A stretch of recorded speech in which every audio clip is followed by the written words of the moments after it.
Assalamu alaikum wa rahmatullahi wa barakatuh. My name is Ahmad Allah from Fajma TV. So I'm here with my Sheikh, Dr. Sanusi Lafiaji. He is a popularly known scholar, and precisely he is in Al-Hikmah University. We've been hearing about him from his Facebook page and social media handles. So we've been learning a lot from him. So now we want him to tell us about the virtues of Qur'an and the people who memorize the Qur'an. I mean, the Qur'an memorizes us. Now, Assalamu alaikum wa rahmatullahi wa barakatuh, Sheikh. Wa alaikum assalam wa rahmatullahi wa barakatuh. So, my viewers want to know more about the Qur'an, the virtues of the Qur'an, and the memorizers of the Qur'an. Bismillah ar-Rahman ar-Rahim. Alhamdulillah. Wa salatu wa salam ala Rasulillah.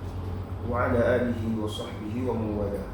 To begin with, the Noble Qur'an is the final revelation of Allah subhanahu wa ta'ala to his creatures. It is final in the sense that it combines the contents, the injunctions, the revelations of all the previous scriptures of Allah subhanahu wa ta'ala to his earlier to creatures, and also the finality of Allah's message to the last generation, which is the Ummah of Muhammad sallallahu alaihi wasallam. The Noble Quran was revealed though in Arabic language, which is the language of the Arabs, but it is meant for every humankind. It is meant for every humankind. The message of the Quran is universal.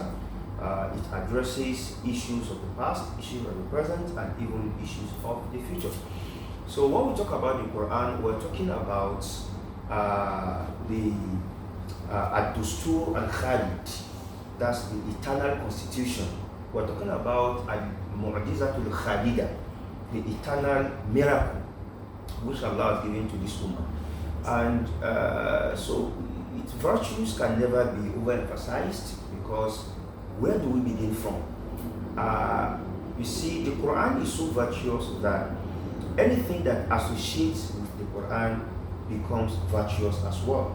Now take for instance the Prophet Muhammad sallallahu alaihi wasallam is the seal, the last of all prophets of Allah, but is the best among them, is their leader. Do you know why? Because he was the one to whom Allah revealed the Noble Quran. So his association with the Quran made him the leader of all mankind. To the point Allah subhanahu wa ta'ala says in the Quran that on the day of judgment, you Muhammad shall bear witness over all the previous generations. Now the people of Noah, people of Ad, Fir'aun and the likes do not know anything about us, we the Ummah of Muhammad, but we know everything about them, because Almighty Allah told us everything, every detail about them is in the Quran. Look at Angel Jibril alayhi salatu wasalam. He is the leader of all the angels, not because he is the biggest among them, or because he was the first to be created by Allah subhanahu wa ta'ala, but because he was the one choosing for the revelation of the best of messages to the best of mankind. Take a look at the month of Ramadan. It is called Shahrul Qur'an, because Allah says, Shahru Ramadan alladhi unzila fihi al-Qur'an. It is in the month of Ramadan that I, Allah, revealed the Qur'an. So by virtue of Ramadan being the month of the Qur'an, it is the best of months. Why? Which other months of the year do you find the Muslims closer to Allah subhanahu wa ta'ala in spirituality, in morality, and what have you, than in the month of Ramadan? By virtue of the Qur'an. Look at the Laylatul Qadr. It became the best of nights because the Quran was revealed in Laylatul Qadr. Allah says, Inna anzalnahu fi laylatin mubarakah. We have revealed the Quran in the blessed night. This blessed night was interpreted by Allah subhanahu wa ta'ala in another chapter, Inna anzalnahu fi laylatil qadr. So Laylatul Qadr, a single night, is more virtuous, better in reward than 1,000 of months. We're talking about 83 years and 4 months worth of ibadah to match just a night. Why? Because of the Quran. Look at the Ummah of Muhammad sallallahu alaihi wasallam. We are the best of the nations to ever evolve for mankind. Why? Because we are the Ummah that was in the Quran.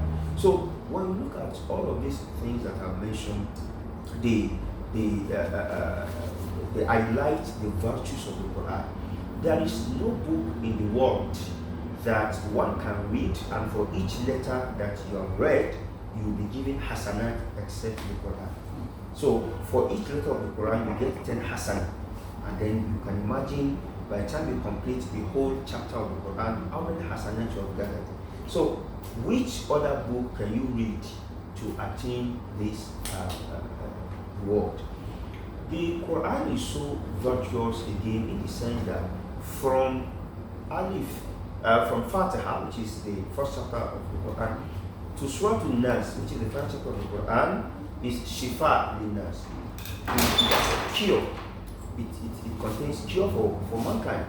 Ibn al-Qayyim, rahimahullah ta'ala, in his book titled Ad-Da' wa Dawa, that's the ailment and the cure, mentioned that every portion of the Quran is a cure. Every portion. So it is not as if I need protection, I have to read Kursiyu, I have to read Qur'an Falaq wa Nas compulsory. Any part of the Quran that I read will serve as protection for me. It's not as if I need Allah to grant me knowledge, I have to say Rabbi zidni ilma compulsory. Even if I recite Qul Allah, and the intention is for Allah to increase me in knowledge, it will increase me in knowledge. Ibn al-Qayyim said, the Quran is a dawah in so many ways. Number one, its recitation is a dawah. Meaning, if you recite the Quran, you'll be killed. And he brought an example.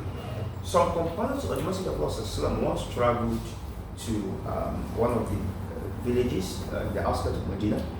And when they got there, they requested that the people, treat them as visitors, give them food and shelter. They refused. So the companions left. Then the king of that community was stung. Some of the scholars say it was a scorpion, some say it was a snake bite. And they tried everything they could. This man was not feeling better. So some of them said, wait, those people that came earlier, the Muhammad people that came earlier, why don't you approach them? Maybe one of them may have a cure for this illness. So they went there. One of the companions said, Wallahi, I know the cure. But Wallahi, I will not give you. Because we asked you to give us food. I said I refused until you agreed to give us something in return. He said, okay, no problem. Ask. He said, you will give us a herd of sheep. So okay, we'll give you a herd of sheep. The companion got there. He recited Surah Al-Fatiha on the spot where the king was beaten or stung. And it is said that the king rose and started walking as if nothing had happened to him. When they got back, Prophet said, how did you know that Surah Al-Fatiha is a shifa? But he did iqrar that Surah Al-Fatiha is a shifa. Not Fatiha, not Allah. So what Nazil al-Quran, not what shifa in wa rahmah, that Allah says, indicates that the Quran contains shifa for all ailments.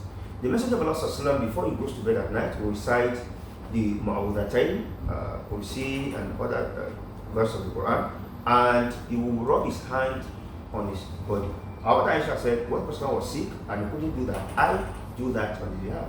When he was sick, I would recite verse of the Quran on his hand, and I will use his noble hand to wipe his entire body, to serve as cure. Now, the Quran can also be recited in water and be taken, it could be drunk, it could be used to wash any part of the body, and it will be fine. So, the virtues of the Quran are just too numerous to mention. So, when we talk about recitation, we talk about using it for dawah, we talk about using it for guidance in all aspects of our lives, even for dua. For dua, you find in the Quran, Rabbi inni lima anzalta ilayya min khairin faqir, Rabbana zalamna anfusana. These are dua that the Muslim can recite at all times to seek Allah's guidance and protection for whatever He has set us to do. So as Muslims, we must understand that whatever we need for prosperity here and hereafter is in the Quran. We don't need to go out anywhere. The Quran is enough. Recite the Quran every day. Have the intention that this is what I want Allah to do for me by this recitation, and shall be granted. So if the Quran has these virtues, what more can we say about its memorizers and its custodians? But let me just give you 3 points. The Messenger of Allah said, Inna lillahi ahalina minan nas. Almighty Allah has special people among His servants, among His creatures. The Sahaba were shocked, special people. They said, Man hum ya Rasulallah, who are these people? He said, Ahlul Quran. They are the companions, the custodians of the Quran. Hum ahlullahi wa khassatuhu. They are the people of Allah and special breeds, special creatures. To be among the special servants of Allah is enough fakhar for anyone. Because if someone says you are the special advisor to the government, can you imagine the honor that comes with being a special advisor to the government? Or somebody big says you're my special friend, you're my closest friend. Now, what about Almighty Allah saying these are my special friends? These are people that have been exalted, they have been honored by their creatures. The Prophet also said, on the day of judgment, it shall be said to the one that has memorized the Quran and who used to recite the Quran, of the repeatedly while in the dunya. Iqra wa rattil kama kunta turattil fi dunya. Read the Quran and go slowly. That is tartil, a slow recitation that is very clear, like you used to do in the dunya. So on the day of judgment, these people shall be asked by Allah to recite the Quran. In the gathering of people. You can imagine if you were asked to come and speak in front of the nobles, in front of people. You have been chosen among the multitude to come and speak. You can imagine the honor you have been given. Now, much less of Allah being the one asking these people to come and recite the Quran. And then finally on this point, the Prophet said, "As-siyamu wal-Quran yashfi'an lil-'abdi yawm al-qiyamah." Fasting and the Quran shall intercede for the servant of Allah in the day of judgment. Fasting will say, "Oh Allah, He undertook me so much that He did nothing other than just doing me for your sake. So allow me to intercede for Him too." The Quran will also come and say, "Oh Allah, while He was in the dunya, He was so busy, He preoccupied Himself with reciting me a word, Allow me to intercede for Him today." Now imagine the Quran coming to intercede for one on the day of judgment. That intercession, inshallah, will grant one automatic ticket to Jannah. So when you also consider these virtues, it gives us the encouragement to be among these special people. And then the Prophet said something. He said, "Inna min ijlalillahi ta'ala ikrama dhi shaybati al-muslim wa hamil al-Quran."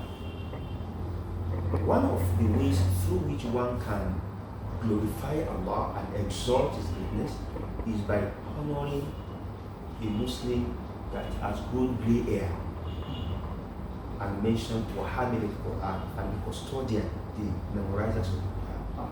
Someone who does not go astray and who is not lax in terms of reciting the Quran.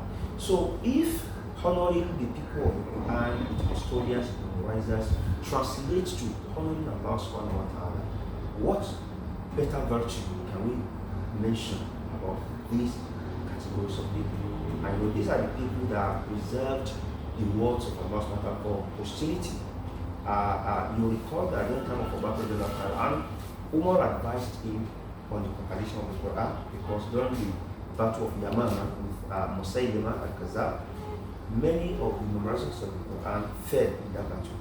And Umar felt that if the Quran were not compiled, a time will come when these people may no longer be alive and then the Quran will be lost. That was Umar's fear. But Almighty Allah, who revealed the Quran, has made a promise that Inna nahnu nazzalna dhikra wa inna lahu lahafidhun. It is we that have revealed the Quran, and it is we that will protect it. So the Quran will be protected whether or not it was written down. But the documentation, of course, also aids its memorization. So we can go on and on discussing the virtues of the Quran memorizers. I think that the few points mentioned, inshallah, suffice. MashaAllah, barakallahu fikum, jazakumullahu khairan. Now, please, what can you tell us about people who are still struggling and in one way or the other they are being discouraged to memorize the Quran? How can you advise them to continue, not never to lag behind the Quran? One thing we should know is that as Muslims, it is obligatory upon us to recite the Quran. It's obligatory. And what better explains this than the fact that 17 times a day you have to recite Surah Al-Fatiha. That's the minimum. Minimum, without any nafila, 17 times a day you must recite Fatiha. Out of these 17, there are the ones that require you to recite Surah, and if you like, you may not recite Surah in some length, last surah out of Dhuhr, Asri, last surah of Maghrib, surah of Isha, you may decide to recite surah. But you must recite Fatiha as a matter of obligation, which means that every Muslim recite the Quran every day. And even women that are menstruating are not exempted from recitation of the Quran, outside Salat, they can also recite the Quran. Because abandoning the Quran is a sin. It's a sinful thing that a Muslim does not recite the Quran. It's a sinful thing. Because where do you get your guidance? And then, not reciting the Quran means that you have lost your path. Because Almighty Allah says in Surah Al-Baqarah, it is hudan lil muttaqin. It's a guidance for those that are pious. So if the Quran is abandoned, it means that it has not served because of guidance for you. And if you are not guided, then you are astray. So if this is the case, then every Muslim must strive to be able to recite the Quran.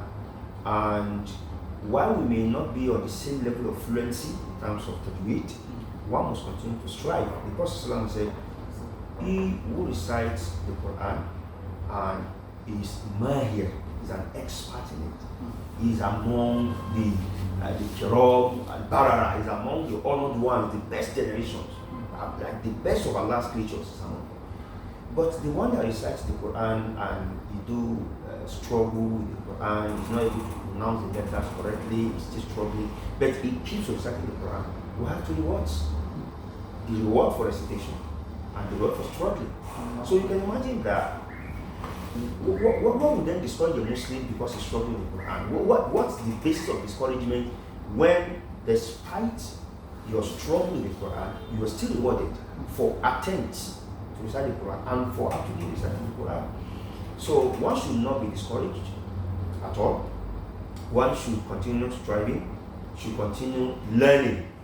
Sometimes self-learning may not be the way, because if you don't have a teacher telling you this how to pronounce this, you may find yourself really struggling with the Quran. But if you enroll in Madaris, and there are online Madaris now, online Quran academies where you can enroll and perfect your recitation, then that is even the best. That is even the best. But one should not be discouraged because he's struggling with Quran.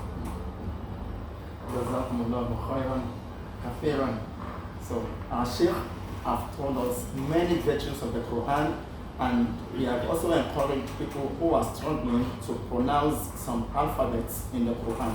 So he says there are two words for whoever is still struggling. First reward is for reciting, and the other reward is for struggling. So Quran, like he said it has a lot of virtues. May Allah subhanahu wa ta'ala continue to bless and guide our Sheikh.